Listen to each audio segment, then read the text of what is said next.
Hello friend, good morning. Welcome back to my channel. তো এই যে এটা ছিল রথের ব্লগ, শেয়ার করা হচ্ছিল না। তো সেদিন প্রচুর রোদ বেরিয়েছিল। তো আমি ছেলে তো ঘুম থেকে উঠে ছেলে ওর দাদুর সাথে দোকানে চলে গিয়েছিল। প্লিজ আমার ব্যাকগ্রাউন্ডটা একটু ইগনোর করে যাও। তো ছেলে তো ঘুম থেকে উঠে চলে গিয়েছে। এই দেখো, সকালে দেখালাম এত সুন্দর একটা আকাশ ছিল, তারপরে এই যে বৃষ্টি এসে গেছে।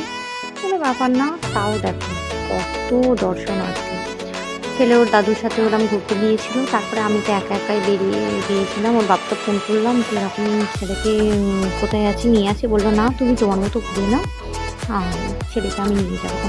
তো এই যে মেলায় ঘুরছিলাম, মেলায় আসা মানে দোকানগুলো যেন বারবার টানা যে এসব এসব কিছু না। তো এখানে ছিল বাচ্চাদের প্রচুর পুতুল, বাচ্চাদের সব খেলা।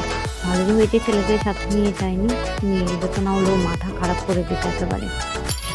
তো এরকম, এই তো দেখো খুব সুন্দরভাবে সাজিয়েছে। মাঠে তো প্রচুর কাদা, কিন্তু যাই হোক মেলা তো ঘুরতে যাবে। তো মেলায় ঘুরতে ঘুরতে আমার বান্ধবীর সাথে দেখা হয়ে গেল। বান্ধবী বলি চল একটু ঘোরাঘুরি করা হোক। তো এই যে চলে এসেছে বাসনের দোকানে। এই জলের বোতলগুলো এত ভালো লাগছিল, দাম এমন বেশি বলছিল না, দাম মাত্র 25 টাকা বলছিল। তো এই যে দেখো বোতলগুলো খুব সুন্দর না, আমার তো ভীষণ ভালো লাগছিল দেখতে বোতলগুলো। তো এই গ্লাসগুলো এটাও 25 টাকা বলছিল, কিন্তু এগুলো না আসে, আমাদের এখানে আসে এগুলো 30 টাকা করে দাম নেয়, কিন্তু এখানে বলছিল 25 টাকা। ভালোই লাগছে দেখতে। তো এখানে মানে যা যা কিছু যা আছে 25 টাকা। তো আমি কি কি শপিং করলাম তোমাদের নেক্সট কোনো ভিডিওতে দেখাবো, যদি তোমরা দেখতে চাও। তো তো এই যে ছোটো ছোটো হ্যাঁ, এই কাপগুলো ভীষণ পছন্দ হয়েছে, কিন্তু এই যে আমি কাপটা হাত দিলাম, এই কাপটাই এক পিসই ছিল, তো ওই জন্য নিয়ে হলো না। এই যে যে সেকেন্ড কাপ যেটা দেখালাম ওইটা নিয়েছিলাম 6 পিস। ভিডিওয় কতটা কি ভালো লাগছে জানি না, কিন্তু কাপগুলো এত সুন্দর ছিল, এত ভালো লাগছিল। আর এই যে কালারফুল প্লেট, এগুলোর কথা আর কী বলবো, মনে হয় যেন সবগুলো নিয়ে বাড়িতে চলে আসে, কিন্তু সব তো আর নেওয়া সম্ভব নয়, আর নিয়ে এলেও রাখার জায়গা নাই। তো এই প্লেটও নিয়েছিলাম, কাপও নিয়েছিলাম। তো আরও কী কী নিয়েছি তোমাদের অবশ্যই দেখাবো, যদি তোমরা দেখতে চাও তো কমেন্ট করে জানাতে হবে যে দেখতে চাই দিদি বা বোন। তো এই যে দেখে নাও আমাদের জগন্নাথ দেবের দর্শন, খুব সুন্দর লাগছে জগন্নাথ দেবকে। পুরো রথটা ফুলে সাজানো, আর সুন্দর তুলসীর মালা। তো বান্ধবীকে বললাম চল তুই আর আমি একটু ফুচকা খেয়ে নিই।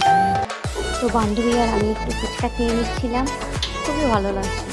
সেই কবে যে এভাবে একটু দাঁড়িয়ে বন্ধু বান্ধব মিলে ফুচকা বা কিছু খাওয়া হয়েছে আর মনেও পড়ে না।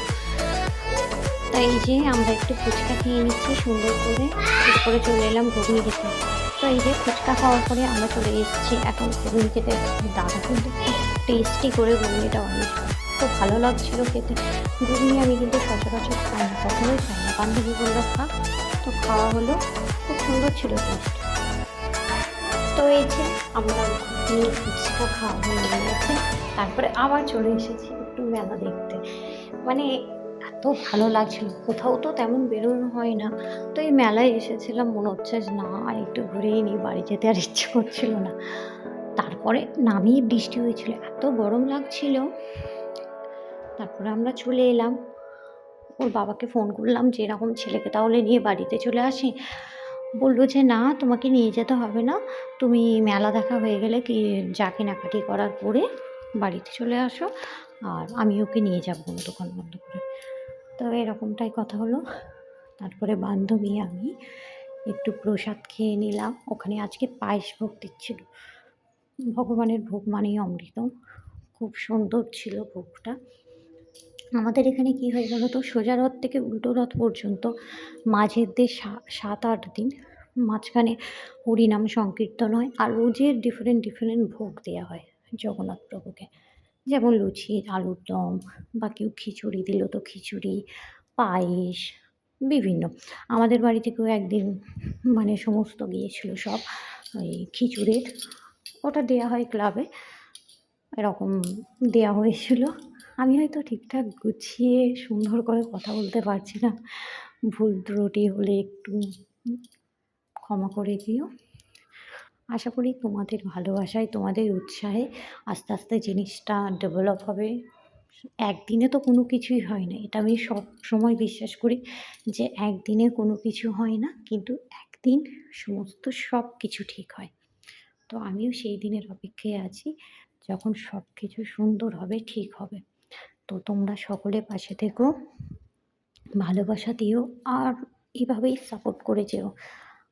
তোমাদের ভালোবাসার জন্যই হয়তো আমি এগিয়ে যেতে পারি। তোমাদের ভালোবাসা না থাকলে আমার পক্ষে এগিয়ে যাওয়া একা কোনোভাবেই সম্ভব নয়। তাই বলবো শুধু আমাকে না, সকল ক্রিয়েটরদেরই মানে পাশে থাকাটা ভীষণভাবে জরুরি। এই যে একে অপরের পাশে থাকা, এটা করলে কি হয়, এই যে ছোট, ছোট আমরা যে এখন নতুন ক্রিয়েটর মানে এগিয়ে যেতে তোমাদের ভালোবাসাই আমাদের এগিয়ে যেতে সাহায্য করে। তো যাই হোক অনেক বকে নিলাম ভিডিওতে। যাই হোক আজকের ভিডিওটা কেমন লাগলো অবশ্যই লাইক, কমেন্ট করে জানাবে। আর ভিডিও ভালো লাগলে সাবস্ক্রাইব করে পাশে থাকবে যাতে নতুন, নতুন ভিডিও তোমরা দেখতে পারো। আশা করব আমি আমার সর্বোচ্চ দিয়ে চেষ্টা করব ভিডিওর কোয়ালিটি বা এই ভয়েস দেওয়ার ব্যাপারটা সবকিছু সুন্দর রাখতে। তোমরা পাশে থেকেও ভালোবাসা দিও। অনেক ভালোবাসা রইলো সকলের জন্য। তোমাদের ভালোবাসাই আমাকে একটু এগিয়ে নিয়ে যেতে পারে। তো আমাকে কেমন লাগছে অবশ্যই জানিও।